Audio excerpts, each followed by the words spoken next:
Okay, so you can see that we've got the perimeter vapor barrier up around the whole perimeter except this one wall over here. We're gonna fix this tomorrow because we have the door in the way.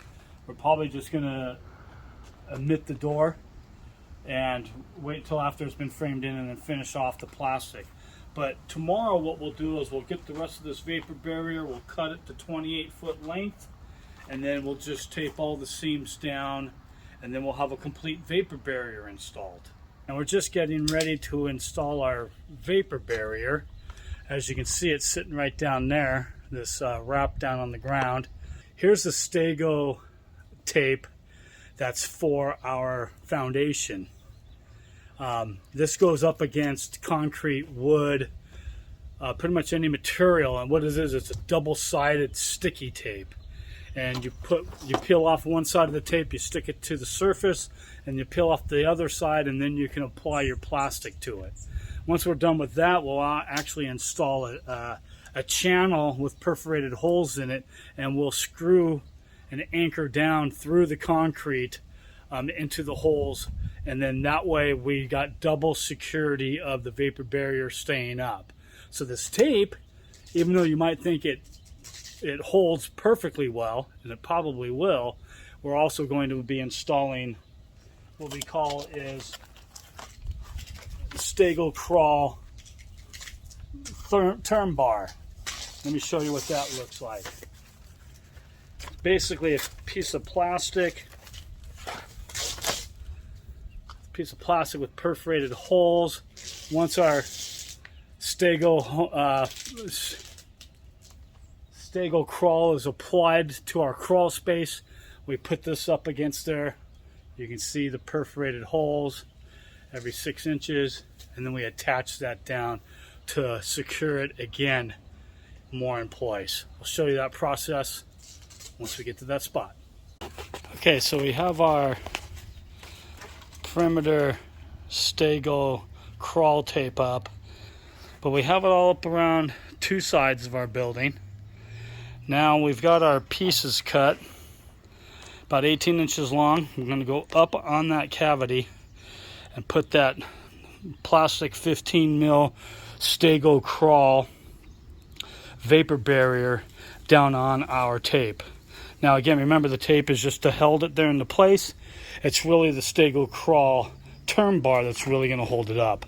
So as long as you've got both but not one or the other, you'll do fine. Okay, you can see how we are attaching our Stego crawl term bar up against our foundation with pre-drilled holes, and you can see all those black marks which indicate where our holes are at, and sometimes they're a little bit off and we have to make our own, such as this one. It was just a hair off, but we just drill right through the plastic and we make it work. So our goal is to be a minimum of 3 inches down from any pressure treated lumber, which will be on top of that stem wall. So we're about 6 inches down. You got to leave room to see if subterranean termites are coming up. And then we just have about an 18-inch piece here, and that gives us enough to where once we do our perimeter, we have enough of this roll here to where it's 14 foot wide, which just happens to be the width from the existing home to our new outside stem wall. And with our 6-inch overlap hanging down on the ground, all around all sides, our 14-foot piece will fit perfectly inside of this footing. Right off at one point. Top of it anyways.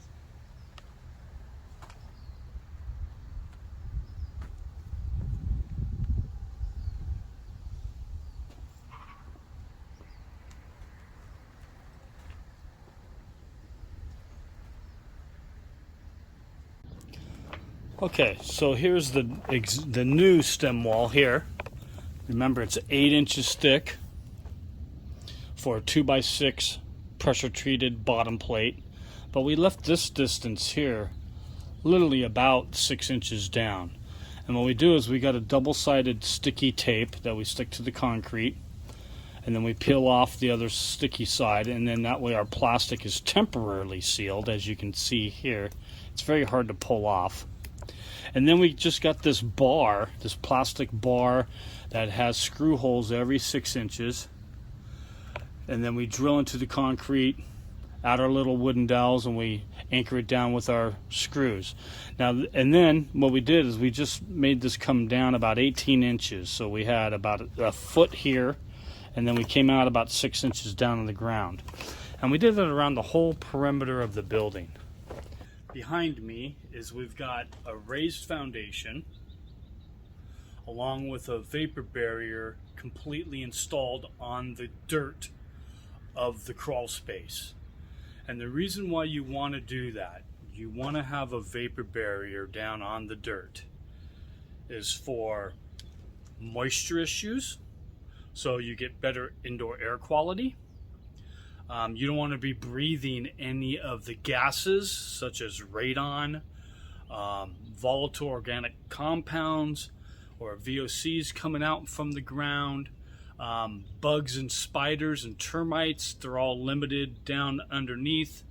And so installing vapor barriers, which is a code requirement for raised foundations, but most of the time it's only required to cover the dirt. But if you can see what we have in the background, we actually come up the side of the concrete stem wall, and we leave about a minimum of a 3-inch gap for subterranean termites. However, we don't even need to go up that high. We left it about 6 inches down on the new construction side, and in the background where you can see here, we actually left it down a little bit further to keep it all even around the whole perimeter of the building. Let me show you some close-up details. Remember, you don't have to do this in one piece, but what you have to do is make sure all your plastic is sealed to its other plastic. So you can see our huge overlap down here. That's way too much. We don't need that. You need a minimum of 6 inches. But you can kind of see how we did it around the concrete piers and the posts here. We've got a nice sealed system throughout. It is a vapor barrier. This is made by Stego Industries, and this is called Stego Crawl, which is a very good, thick, 15 mil vapor barrier system. And from my past videos, from our passive house, that Stego home for under the slab was green. This Stego Crawl is white. And the reason why it's white is in case people go down there with a flashlight later on to do maintenance work, they can actually have the reflection and they can see a lot better. So that's it. We're waiting for our framers to come over and do a lumber drop so we can start framing up this building, and we'll show you the progress once we get there.